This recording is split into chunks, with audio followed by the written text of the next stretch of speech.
Hello viewers, நாங்களோட Lakshmi. நீங்கள் பார்த்துருக்கிறது 0 point Lakshmi. ரீசெண்டாக ஒரு 2-3 டேஸாக சில விஷயங்கள் எனக்கு ரொம்ப இன்ஸ்பிரேஷனாக இருந்துச்சு. அதை உங்கள்கிட்ட ஷேர் பண்ணோம் அப்படின்ட்டு கண்டிப்பாக சொல்லி ஆகணும்.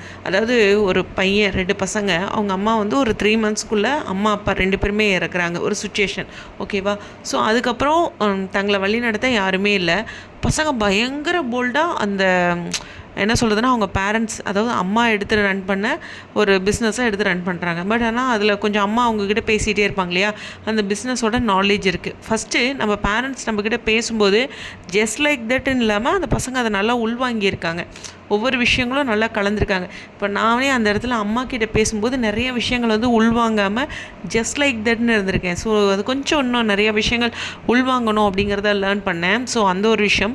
அடுத்து பார்த்திங்கன்னா, அதை ரொம்ப ஸ்போர்ட்டிவாக எடுத்துகிட்டு போகிறாங்க. அதாவது 3 மாதம்தான் ஆகுது, பேரண்ட்ஸ் 2 பேருமே இறந்துட்டாங்கன்னா ஒரு டவுனோட உச்சத்துலேருந்து சரி அவன் சரியாகி வர்றதுக்கே 1 வருஷம் ஆகும் அப்படின்னு எல்லாருமே ஒதுங்கிடுவாங்க. என்ன நான் அந்த இடத்துல நினச்சி பார்த்தது என்னென்னா, அப்பாவோட ஆக்சிடெண்ட் அன்னைக்கு அதுலேருந்து நான் ரொம்ப மாதமே காலேஜ் நடந்துகிட்ருக்கும், நான் பெஞ்சில் கம்முன்னு படுத்துருவேன். ஸோ என்னை விட்டுருவாங்க எல்லாருமே. சரி, அந்த பொண்ணு ரொம்ப டவுனாக இருக்கா அப்படின்ட்டு. ஏன்னா நான் எவ்வளோ துருத்துருன்னு இருப்பேன், பயங்கரமாக சேட்டை பண்ணுவேன். தமிழ் மீடியமாக இருந்தாலும் நான் இன்ஜினியரிங் காலேஜ்லேயே சேட்டை பண்ணுவேன் பயங்கரமாக. ஸோ எல்லாத்துக்கூடையும் தமிழ் கவிதைகள் கிளாஸ் நடத்தும் போது அது மாதிரி நிறைய விஷயங்கள் இருக்கும். ஸோ அப்படி இருக்கும்போது நான் அவ்வளோ டவுன் ஆனது. எல்லாருமே பாய்ஸ் சைடில் இருந்து கூட இல்லை தனலட்சுமி கொஞ்சம் ஆறுதலாக இருங்க அப்படின்லாம் சொல்லுவாங்க. ஏன்னா இப்போ பாய்ஸ் கேர்ள்ஸே பேச மாட்டாங்க காலேஜில், ரொம்ப ஸ்ட்ரிக்ட்டு. அப்படிங்கும்போது அப்படி நான் எந்திரிக்கவே முடியாது, அது மாதிரி கிடப்பேன். கோயம்புத்தூர்லாம் போய் அம்மாவே எனக்கு ட்ரீட்மெண்ட் பார்த்தாங்க. இன்க்ளூடிங் அம்மா அந்த ஆக்சிடெண்ட்டில் கூட இருந்தாங்க. அம்மாவுக்கு ஒன்றுமே ஆகலை, அப்பா உயிர் போயிடுச்சு. இந்த மாதிரி இருக்கும்போது நான் அம்மாவை நினச்சி தான் அப்புறம் சரியான. ஆனால் இந்த பசங்களை பார்த்த உடனே வாழ்க்கையில் என்ன நடந்தாலும் பயங்கர இன்ஸ்பிரேஷனுங்க அந்த பசங்க. எல்லாருமே ஒரு உதாரணத்துக்கு சொல்லணும் அப்படின்னு தான் தோணுச்சு. இன்னொருத்தர் ஒரு பெரிய பாட்டி, அவங்க ரொம்ப வயசானவங்க. பட் ஆனால் அவங்க காலங்கத்தால் பார்த்திங்கன்னா, நான் தான் 5:30க்கு எந்திரிக்கிறேன், மோகனுக்கு 7 மணிக்குள்ளே ஃபுட்டெல்லாம் ரெடி பண்ணிவிட்டு அடுத்து பிரணவ் பார்க்குறேன், அதுக்கப்புறம் யூடியூப் பார்க்குறேன். நான் பெரிய பருப்புன்னு நான் நினச்சிட்டு இருந்தேன். ஆனால் என்னை விட அவங்க எனக்கு ரொம்ப பெருசாக தெரிஞ்சாங்கன்னா, அவங்க ஏஜ் ஒரு 80 பக்கத்தில் இருக்கும், 80 வயசு பக்கத்தில். ஸோ அவங்க காலையில் எந்திரிச்சு 6 மணிக்கு நான் வாசத்தை வச்சுட்டு பண்ணல, அப்போவே சமையல்லாம் முடிச்சுட்டு போயிடுவாங்க வேலைக்கு. நான் அவங்கக்கிட்ட ஒரு நாள் கேட்பேன், எல்லாத்துக்கிட்டையும் நான் உரையாடுவேன். அதில் ஒரு விஷயம் கேட்டேன், பாட்டி நீங்கள் எவ்வளோ தான் சம்பாரித்து வச்சுருக்கீங்க அப்படின்ட்டு. ஒரு 2-3 லட்ச ரூபா இருக்குப்பா, வட்டிக்கு வந்துடும். வட்டிக்கு வந்தாலும் அதை நான் சேர்த்து வச்சுக்க சொல்லிட்டேன், பேரம்பேத்திங்களுக்கு எதாச்சும் செஞ்சுக்கட்டும்ன்ட்டு. இப்போ நான் சம்பாரித்து சாப்பிட்டுட்ருக்கேன், ஆனால் இன்னும் இதுலேயுமே மிச்சம் பண்ணி சேர்த்துவேன் அப்படின்னாங்க. எனக்கு என்ன நம்மளாம் வாழ்கிறோம் அப்படின்னு என்னைய தோணுச்சுங்க. என்னமோ நான் தான் பெருசாக பையனை வளர்த்துறேன், படிப்பை கான்சன்ட்ரேட் பண்ணுறேன், ஹஸ்பண்டுக்கு அவ்வளோ கரெக்டாக இருக்கேன், அம்மாவை அவ்வளோ நல்லா பார்த்துக்கிறேன் அப்படிலாம் நினச்சிட்டு இருந்தேன். ஆனால் அவங்க பாருங்கள் எவ்வளோ ஏஜில், அவங்க ஏஜ்லாம் நான் இப்போவே நிறைய வேலை என்னால் செய்ய முடியல, எனக்கு ரொம்ப ஒத்துழைக்க மாட்டேங்குது அப்படிலாம் ஏமாற்றிட்டுருக்கேன். ஸோ அவங்கள பார்த்தோன்னே எனக்கு அந்த ஒரு விஷயமும் இருந்துச்சு. அதாவது 2 டிஃப்ரெண்ட்டான விஷயம். அதாவது என்னோட ரொம்ப சின்ன பையன், அவங்ககிட்ட அவ்வளோ ஒரு பொறுப்பும், அவன் அந்த வீடியோவில் எடுத்து சொல்கிற விதம் இருக்குது பாருங்கள்.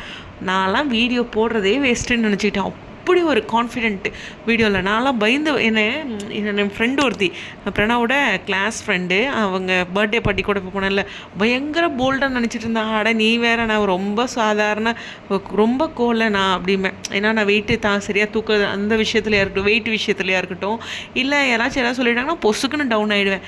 நான் வயலின் வாசிச்சேன்னா அது அவ்வளோதான், ஊரே தாங்காது அப்படிம்பேன். அதுலேருந்து நான் அந்த விஷயத்துலேருந்து நான் வெளியில் வரதுக்கே ரொம்ப நாள் ஆகும் அப்படின்லாம் சொல்லுவேன்.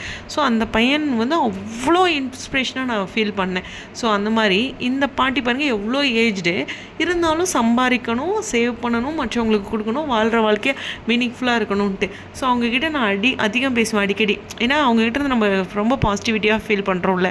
இந்த 2 விஷயமும் எங்கே நான் கொண்டு வரேன்னா, நம்மளோட வாழ்க்கையில் ஒன்றும் கிடையாது. இன்றைக்கி காலையில் கொடி ஏற்றுறதுக்கு ஒரு வீடியோ பார்க்குறோம். அந்த வீடியோ பார்த்துட்டே ஷாக் ஆகிட்டு உட்காந்துட்ருக்கேன். எனக்கும் சொல்கிறேன், என் மனசுக்கு தான், உனக்குலாம் வேறு வேலையே இல்லையா அப்படின்லாம் கேட்டிருப்பேன். ஏன்னா ஒரு சின்ன விஷயங்களுக்கு நம்ம இவ்வளோ தான் வாழ்க்கை அப்படின்னு ஒரு சர்க்கிளை போட்டு அதுக்குள்ளே டவுன் ஆகுறோம். இல்லைங்க, நம்ம யாருக்காச்சும் பயனுள்ளதாக இருக்கணும். அந்த பையன் அவங்க அம்மாவுடைய வேலையை எடுத்து செஞ்சு அவங்களுடைய ஆசைகளை நிறைவேற்றுறாங்க. இவங்க வயதானாலும் அவங்களுடைய பொறுப்புகளை செய்கிறாங்க.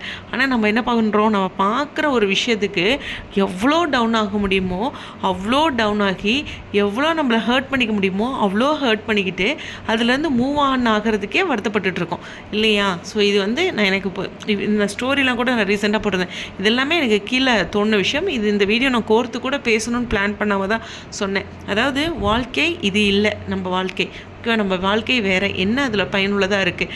நான் யூடியூப் எதுக்கு எடுத்திருக்கேன், எதில் இருக்கேன், இது காசு சம்பாதிக்கவா இல்லை இப்போ நான் பேரலாக பிஸ்னஸ் பண்ண ஆரம்பிச்சிட்டேன். அது நான் சொல்ல முடியல, ஏன்னா யூடியூப்ல என்ன ரிலேட்டிவ்ஸ்லாம் இருக்காங்க. ஸோ அந்த பிஸ்னஸ் நான் பயங்கர ஃபோக்கஸ்டாக அதுதான் மெயினாக நான் நினச்சிட்ருக்கேன். பட் இருந்தாலும் நான் சொல்கிற ஒரு கருத்து ஒருத்தருடைய வாழ்க்கையை மாத்திர ஒரு இடம் கிடச்சிருக்கிறத நான் மிஸ் பண்ணக்கூடாது அப்படின்னு தான் நினைக்கிறேன். எனக்கு வியூஸ் முக்கியம் இல்லை, கமெண்ட்ஸ் முக்கியம் இல்லை, எனக்கு பாசிட்டிவான பர்சன்ஸ் ஒருத்தர் இருந்தாலே போதும் அப்படிங்கிறதான் என்னுடைய சிந்தனையில் தான் என்னுடைய சேனல்ஸ் பர்சன்ஸும் இருக்கணும் அப்படின்னு நான் நினைக்கிறேன். ஏன்னா எல்லாத்தையுமே புரிஞ்சுக்கணும், எல்லாத்துடைய உயர்வுகள்லையும் நம்ம பங்கு இருக்கணும் அப்படிங்கிறதான். ஸோ இந்த ஒரு விஷயம் இன்னும் சொல்கிறேன், ஒரு பிளான் இல்லை.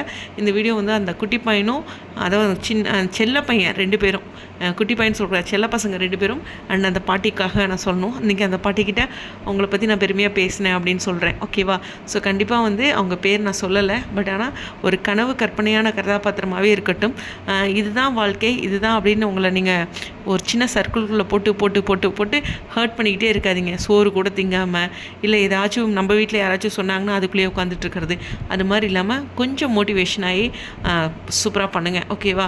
ஸோ நம்ம வாழ்க்கை பயனுள்ளதாக இருக்கணும். நான் என் வாழ்க்கையிலேயே பெஸ்ட்டாக இப்போ பண்ணிகிட்ருக்கேன் அப்படின்னா பிரணவை வளர்த்துற விதங்கள் எனக்கு ரொம்ப பிடிச்சிருக்கு. நான் நல்லா பண்ணுறேங்க அதில் அப்படின்னு எனக்கு தோணுச்சு. ஸோ அதையும் இந்த இடத்துல ப்ரௌடாக சொல்லிக்கிறேன். எப்போயுமே ப்ரௌடு டாட்டர், அதெல்லாம் ஒன்றும் டவுட்டே இல்லை. அம்மாவோட சரியான பிள்ளைன்ட்டு. ஆனால் ஹஸ்பண்ட் விஷயத்தில் மட்டும் நான் கொஞ்சம் சொதப்பிட்டு தான் இருக்கேன், எனக்கே தெரியும். ஸோ புரியுதா? ஸ்டேடியம்.